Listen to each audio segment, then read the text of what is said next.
দর্শক আমন্ত্রণ যমুনা আইডেসকে শুরুতেই জানাবো নামগুলো। আবারও ইরানে হামলার ছক করছে ইসরায়েল, দাবি মার্কিন সংবাদ মাধ্যম এনবিসি নিউজের। যুক্তরাষ্ট্র সফরেই ট্রাম্পের কাছে পরিকল্পনা তুলে ধরবেন নেতানিয়াহু। ভারতের কেরালায় বাংলাদেশি সন্দেহে নিজ দেশের নাগরিককে পিটিয়ে হত্যা, গুজব ছড়িয়ে দলিত যুবককে মারার ঘটনায় গ্রেফতার 5। মার্কিন বিচার বিভাগের ওয়েবসাইট থেকে উধাও যৌন নিপীড়ক অ্যাপস্টেইনকে নিয়ে 16টি ফাইল। ট্রাম্পের অপকর্ম ধামাচাপা দিতে নথি সরিয়ে নেয়ার অভিযোগ।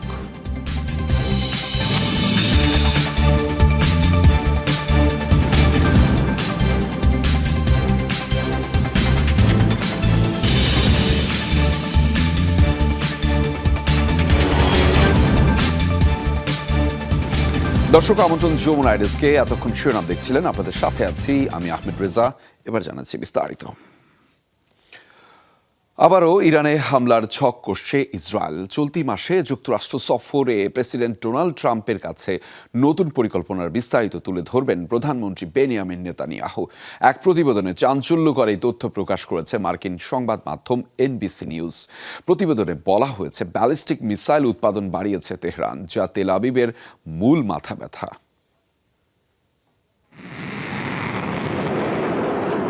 পারমাণবিক কর্মসূচি সীমিতকরণ ইস্যুতে ইরান ও যুক্তরাষ্ট্রের লাগাতার বৈঠকের মধ্যেই ইরানের ভূখণ্ডে হামলা চালায় ইসরায়েল। জুনের সে সংঘাত স্থায়ী হয়েছিল 12 দিন, যাতে ব্যাপক ক্ষয়ক্ষতির শিকার হয় দুপক্ষই। ভেস্তে যায় পরমাণু ইস্যুতে আলোচনাও। সবশেষ সংঘাতের 6 মাস না পেরোতেই আবারও ইরানে হামলার ছক কষছে ইসরায়েল। মার্কিন সংবাদ মাধ্যম এনবিসি নিউজের এক প্রতিবেদনে উঠে এসেছে এই তথ্য। আগামী 29 ডিসেম্বর মার্কিন প্রেসিডেন্ট ডোনাল্ড ট্রাম্পের সাথে বৈঠকে বসবেন বেনিয়ামিন নেতানিয়াহু। এনবিসি জানিয়েছে, সেই আলোচনাতেই সম্ভাব্য হামলা পরিকল্পনার বিস্তারিত তুলে ধরবেন ইসরায়েলি প্রধানমন্ত্রী। ঘটনা সম্পর্কে অবগত সাবেক 4 মার্কিন কর্মকর্তা সহ 5 জনের বরাতে এনবিসি জানায়, ইরান যে হারে ব্যালিস্টিক মিসাইল উৎপাদন বাড়াচ্ছে তাতে উদ্বিগ্ন ইসরায়েল। গত জুনে এই বিধ্বংসী ক্ষেপণাস্ত্রের আঘাতে ব্যাপক ক্ষয়ক্ষতির শিকার হতে হয়েছে ইসরায়েলকে। পাশাপাশি বলা হচ্ছে, যুক্তরাষ্ট্রের হামলায় ক্ষতিগ্রস্ত পারমাণবিক স্থাপনাগুলো পুনর্নির্মাণ করছে ইরান, সংস্কার করছে আকাশ প্রতিরক্ষা ব্যবস্থাও। এসব কারণে আবারও দেশটিতে হামলা চালাতে চান নেতানিয়াহু। এনবিসির দাবি, হামলার অনুমতি আদায়ে যুক্তরাষ্ট্রে যাচ্ছেন নেতানিয়াহু। ইরানের এসব তৎপরতা মধ্যপ্রাচ্যে মার্কিন স্বার্থের জন্যও হুমকি। ট্রাম্পকে এমন বার্তা দিতে চান তিনি। সম্ভাব্য এই অভিযানে যুক্তরাষ্ট্রকেও অংশ নেয়ার আহ্বান জানানো হবে বলছে মার্কিন সংবাদ মাধ্যমটি। এনবিসি জানতে চাইলেও অবশ্য এ বিষয়ে কোনো মন্তব্য করতে রাজি হয়নি ইসরায়েল সরকার। সম্প্রতি ট্রাম্প জানিয়েছেন, আনুষ্ঠানিক কোনো সফরে আসছেন না নেতানিয়াহু। মূলত ইসরায়েলি প্রধানমন্ত্রীর আগ্রহেই ফ্লোরিডার মারি লাগোতে আয়োজন করা হবে এই বৈঠকের। মোস্তফা মাহমুদ, যমুনা নিউজ। ইসরায়েলের হয়ে গুপ্তচর বৃত্তির দায়ে এক ব্যক্তির মৃত্যুদণ্ড কার্যকর করেছে ইরান। শনিবার সাজার এই তথ্য নিশ্চিত করেছে দেশটির সংবাদ সংস্থা মিজান নিউজ। অভিযোগ, ইসরায়েলের পাশাপাশি ইরানের বিভিন্ন বিদ্রোহী গোষ্ঠীর সাথেও সম্পর্ক ছিল এই ব্যক্তির। এদিকে নরওয়ে ভিত্তিক একটি মানবাধিকার সংস্থা জানিয়েছে, 27 বছর বয়সী ওই যুবকের নাম আঘিল কেশাভার্ডস। সংস্থাটির অভিযোগ, নির্যাতনের মাধ্যমে তার কাছ থেকে স্বীকারোক্তি আদায় করা হয়েছে। জুনে ইসরায়েলের সাথে 12 দিনের সংঘাতের পর ব্যাপক ধরপাকড় চালায় তেহরান। কয়েকজনকে তেল আবিবের হয়ে গুপ্তচর বৃত্তির দায়ে মৃত্যুদণ্ড দিয়েছে দেশটি।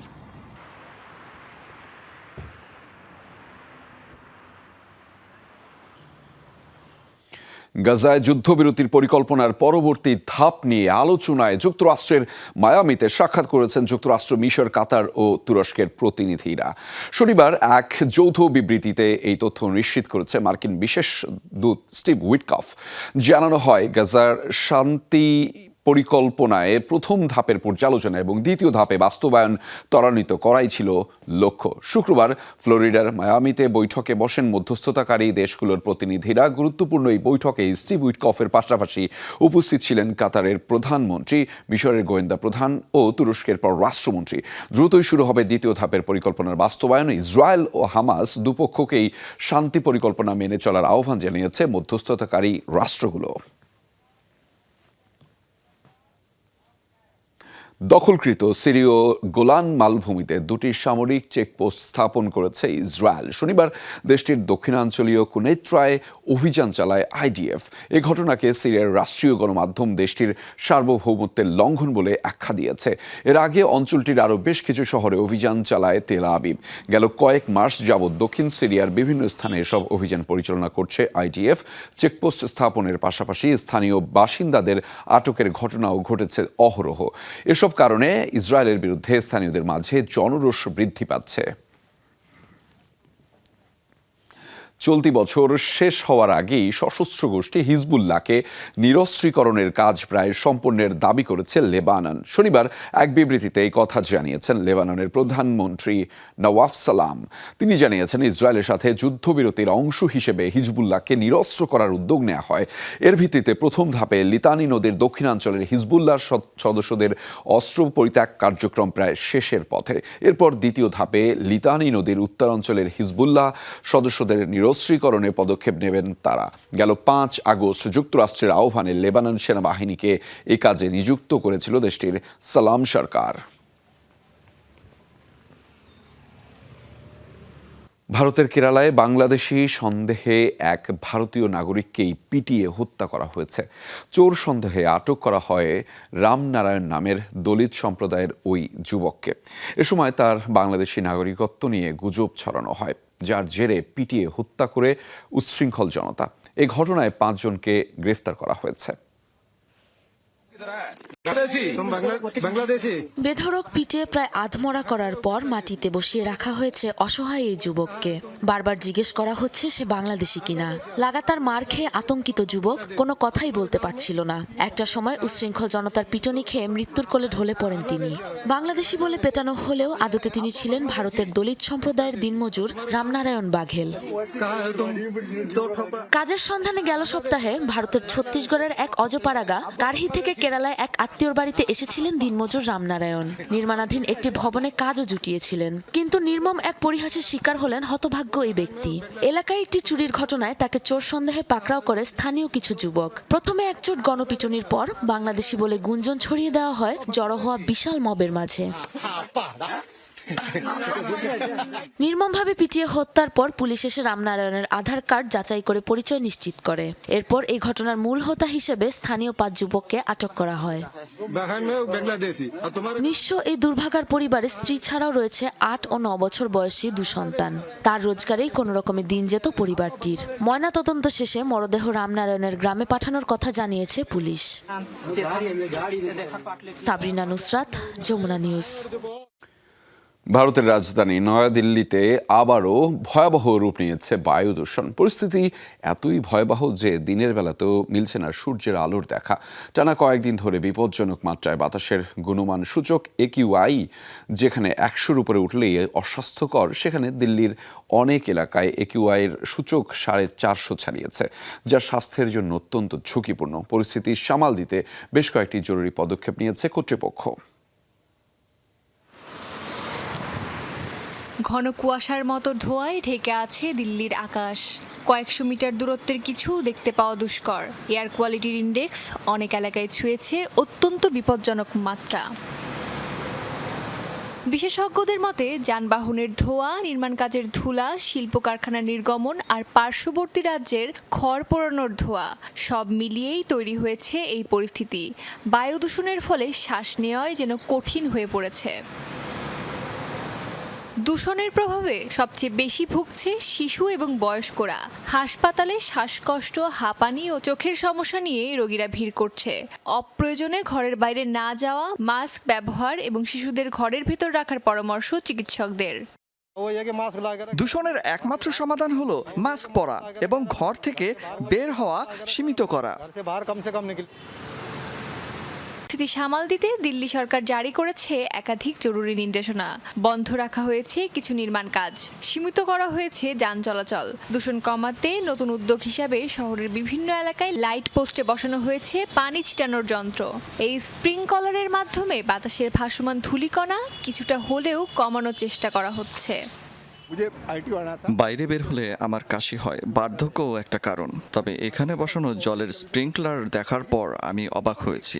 সরকার অন্তত চেষ্টা করছে, এটা ভালো দিক। তারপরও সতর্ক হিসেবে আমি মাস্ক পরে বের হয়েছি। পানি ছিটানোর মতো উদ্যোগ সাময়িক স্বস্তি দিলেও দীর্ঘমেয়াদী সমাধানের জন্য আরও কঠিন পদক্ষেপের প্রয়োজন বলে মনে করছেন পরিবেশবিদরা। অস্মিতা বিশ্বাস, যমুনা নিউজ। পাকিস্তানের নৌবহরে যুক্ত হলো তুরস্কের আরও একটি যুদ্ধজাহাজ। ইস্তাম্বুলে তুর্কি প্রেসিডেন্ট রিসেপ তাইয়েপ এরদোগানের উপস্থিতিতে আয়োজন করা হয় যুদ্ধযানটির কমিশনিং অনুষ্ঠান। এ সময় পাকিস্তান নৌবাহিনীর প্রধান অ্যাডমিরাল নভীদ আশরাফও উপস্থিত ছিলেন।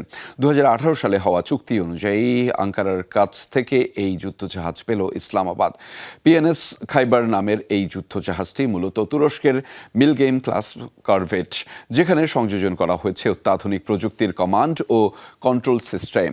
এছাড়াও আধুনিক সমরাস্ত্র ব্যবস্থা ও সেন্সর যুক্ত করা হয়েছে যুদ্ধযানটিতে। দুদেশের চুক্তি অনুসারে তুরস্ক থেকে আরও 2টি যুদ্ধজাহাজ পাবে পাকিস্তান।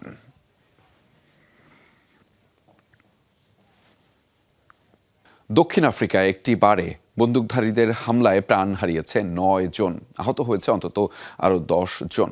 শনিবার মধ্যরাতে জোহান্সবার্গের বেকার্সডাল টাউনশিপে হয় এই এলোপাতাড়ি গুলিবর্ষণের ঘটনা। এরপরই আহতদের উদ্ধার করে পাঠানো হয় স্থানীয় হাসপাতালে। পালিয়ে যায় হামলাকারীরা। পুলিশের ধারণা এই ঘটনায় জড়িত ছিল 12 বন্দুকধারী, তবে তাদেরকে এখনও শনাক্ত করা যায়নি। সন্দেহভাজনদের গ্রেফতারে চলছে অভিযান। শুরু হয়েছে ব্যাপক তল্লাশি। আফ্রিকার এই দেশটিতে এমন বন্দুক হামলার ঘটনা নতুন নয়। এর আগে গেল 6 ডিসেম্বর প্রিটোরিয়ার পশ্চিমে সালসাভিস টাউনশিপের একটি হোস্টেলে চালানো হয় ব্যাপক গুলিবর্ষণ। এতে হতাহত হয় 26 জন। উত্তেজনার মাঝেই ইউরোপীয় দেশগুলোর সাথে স্বাক্ষরিত সামরিক চুক্তি বাতিলের অনুমোদন দিয়েছে রুশ সরকার। শনিবার দেশটির সরকারি ওয়েবসাইটে এই তথ্য প্রকাশ করা হয়েছে। স্নায়ুযুদ্ধের পর 1992 থেকে 2002 সালের মধ্যে বেশ কিছু ইউরোপীয় দেশের সাথে দ্বিপাক্ষিক সামরিক চুক্তি করেছিল রাশিয়া। এসব দেশের মধ্যে রয়েছে জার্মানি, পোল্যান্ড, নরওয়ে, বুলগেরিয়া ও রোমানিয়া সহ বেশ কিছু দেশ। তবে 2022 সালে ইউক্রেনের সাথে যুদ্ধে জড়ানোর পর ইউক্রেনীয় দেশগুলোর সাথে সম্পর্ক গুরুতর অবনতি ঘটে মস্কোর। তারই জেরে এই সিদ্ধান্ত নিয়েছে পুতিন প্রশাসন।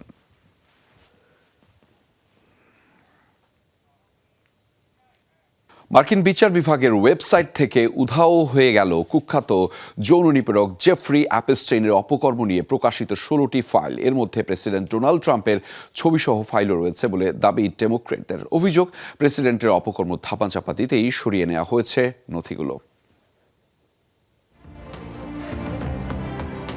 কুখ্যাত যৌন নিপীড়ক জেফ্রি এপস্টাইনের অপকর্ম নিয়ে তদন্তে পাওয়া নথি ঘিরে উত্তেজনা কমছে না যুক্তরাষ্ট্রে। শুক্রবার প্রকাশ করা হয়েছিল আরও প্রায় 4000 ফাইল। আপলোড করা হয়েছিল বিচার বিভাগের ওয়েবসাইটে, কিন্তু একদিনের মাথায় কোনো ঘোষণা ছাড়াই সরিয়ে নেওয়া হয় 16টি ফাইল। এর মধ্যে মার্কিন প্রেসিডেন্ট ডোনাল্ড ট্রাম্পের ছবিসহ একটি ফাইলও ছিল। এছাড়া এপস্টাইন মামলা সংক্রান্ত বেশ কিছু গুরুত্বপূর্ণ নথি, এফবিআইকে দেয়া ভুক্তভোগীর সাক্ষাৎকারও গায়েব হয়ে গেছে ওয়েবসাইট থেকে। এ ঘটনায় ক্ষুব্ধ ডেমোক্র্যাটরা। প্রেসিডেন্টের অপকর্ম ধামাচাপা দেওয়ার অভিযোগ তুলেছে house Democrats on the oversight committee. জনগণের কাছে স্বচ্ছতা বজায় রাখার দাবি জানান তারা। একসময় ট্রাম্পের ঘনিষ্ঠ বন্ধু ছিলেন কুখ্যাত যৌন অপরাধী জেফ্রি এপস্টাইন।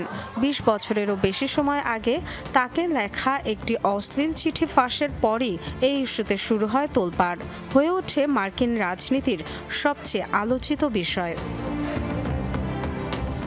ডেমোক্র্যাট ছাড়াও নিজ দল রিপাবলিকান পার্টির দাবির মুখে গত নভেম্বরে এপস্টাইন ফাইলস ট্রান্সপারেন্সি অ্যাক্ট বিলে স্বাক্ষর করেন ট্রাম্প। তারই জেরে প্রকাশ করা হয় 20,000 পৃষ্ঠার বেশি নথি। ফাঁস হয় অনেক আলোচিত রাজনীতিবিদ, ব্যবসায়ীর কেলেঙ্কারি। এ তালিকায় ডোনাল্ড ট্রাম্প ছাড়াও রয়েছেন সাবেক মার্কিন প্রেসিডেন্ট বিল ক্লিন্টন, ব্রিটিশ রাজপরিবার থেকে বিতাড়িত প্রিন্স অ্যান্ড্রুর মতো ব্যক্তিদের নাম। নারী ও শিশু পাচার এবং তাদের যৌনকর্মে ব্যবহারের গুরুতর অভিযোগ ছিল জেফ্রি এপস্টাইনের বিরুদ্ধে। বিচার কাজ চলাকালে 2019 সালে কারাগারে মৃত্যু হয় তার। ডোনাল্ড ট্রাম্পের দাবি, অতীতে বন্ধুত্ব থাকলেও এপস্টাইনের যৌন অপরাধের সঙ্গে কোনো সম্পৃক্ততা ছিল না তার। ডরোথি তাস্ট্রিন, যমুনা নিউজ। ভেনেজুয়েলা উপকূল থেকে আরও একটি তেলের ট্যাঙ্কার জব্দ করেছে যুক্তরাষ্ট্র। এ তথ্য নিশ্চিত করেছেন মার্কিন স্বরাষ্ট্র নিরাপত্তা বিষয়ক মন্ত্রী ক্রিস্টি নোয়েম। শনিবার সামাজিক যোগাযোগ মাধ্যমে ঘটনার ফুটেজ পোস্ট করেন তিনি। জানান, মাদক সন্ত্রাসবাদে অর্থের যোগান ও চোরাচালানের বিরুদ্ধে মার্কিন অভিযান অব্যাহত থাকবে। পেন্টাগনের সহায়তায় ভেনেজুয়েলা থেকে রওনা দেয়া জাহাজটি আটক করে মার্কিন কোস্টগার্ড। নাম প্রকাশে অনিচ্ছুক এক মার্কিন কর্মকর্তা জানিয়েছেন, অনুমতি নিয়েই জাহাজের ভেতরে ঢুকে তল্লাশি চালিয়েছে সেনারা। 2 সপ্তাহেরও কম সময়ের মধ্যে এই নিয়ে দ্বিতীয়বার ভেনেজুয়েলার কাছাকাছি এলাকা থেকে তেল ট্যাঙ্কার জব্দ করল যুক্তরাষ্ট্র।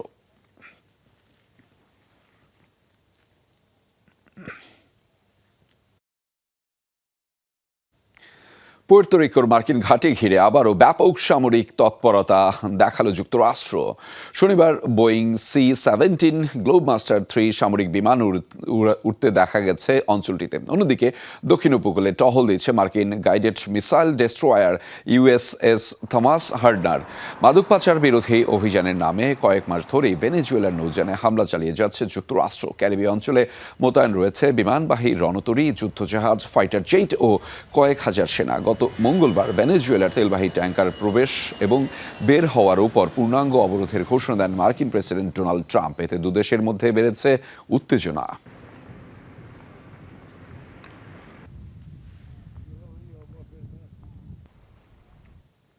আলোচিত তোষাখানার দ্বিতীয় মামলার রায়ের প্রতিবাদে দেশব্যাপী বিক্ষোভের আহ্বান জানিয়েছেন পাকিস্তানের সাবেক প্রধানমন্ত্রী ইমরান খান। শনিবার নিজের আইনজীবীর মাধ্যমে এই বিক্ষোভের ডাক দেন সাবেক প্রধানমন্ত্রী। এই রায়ের বিপক্ষে হাইকোর্টে আবেদনের ঘোষণাও দেন তিনি। সামাজিক যোগাযোগ মাধ্যম এক্সে ইমরান খানের পক্ষ থেকে একটি পোস্ট করেন তার আইনজীবী। সেখানে বলা হয়, রাজপথে আন্দোলনের প্রস্তুতি নিতে এরই মাঝে খাইবার পাখতুনখোয়ার মুখ্যমন্ত্রী সোহাইল আফ্রিদিকে বার্তা পাঠিয়েছেন সাবেক প্রধানমন্ত্রী। পাশাপাশি নিজেদের অধিকার আদায়ে পুরো জাতিকে জেগে ওঠার আহ্বান জানিয়েছেন তিনি। রাষ্ট্রীয় উপহার নিয়ে জালিয়াতির অভিযোগে শনিবার সাবেক প্রধানমন্ত্রী ও তার স্ত্রী বুশরা বিবিকে মোট 17 বছরের কারাদণ্ডের পাশাপাশি 1,64,00,000 রুপি জরিমানা করেছে আদালত। কেফায়া পরে উপস্থিত হওয়ায় অস্ট্রেলিয়ার বন্ডাই পিচ এলাকায় হেনস্থার শিকার হয়েছেন এক ব্যক্তি। পরে তাকে সরিয়ে নিয়ে গেছে পুলিশ। কেফায়া পরিহিত ওই ব্যক্তিকে দেখেই ক্ষিপ্ত হয়ে উঠে আশপাশের মানুষ। অনেকেই ব্যাপক চিৎকার চেঁচামেচি শুরু করে। পরিস্থিতি উত্তপ্ত হয়ে উঠলে এগিয়ে যায় নিরাপত্তা বাহিনীর সদস্যরা। শান্তভাবেই নিজের অবস্থান জানান ওই ব্যক্তি। কিছুক্ষণ কথোপকথনের পর পুলিশের সাথে হেঁটে বেরিয়ে যান তিনি। শনিবার অস্ট্রেলিয়ার তালিকাভুক্ত সন্ত্রাসী সংগঠনগুলোর পতাকা সহ যে কোনো চিহ্ন প্রদর্শন নিষিদ্ধ করে একটি আইন প্রণয়নের ঘোষণা দিয়েছে নিউ সাউথ ওয়েলস কর্তৃপক্ষ। সে তালিকায় রয়েছে আল কায়দা, আল শাবাব, IS, বোকো হারাম, হামাস, হিজবুল্লাহর মতো গোষ্ঠীগুলো।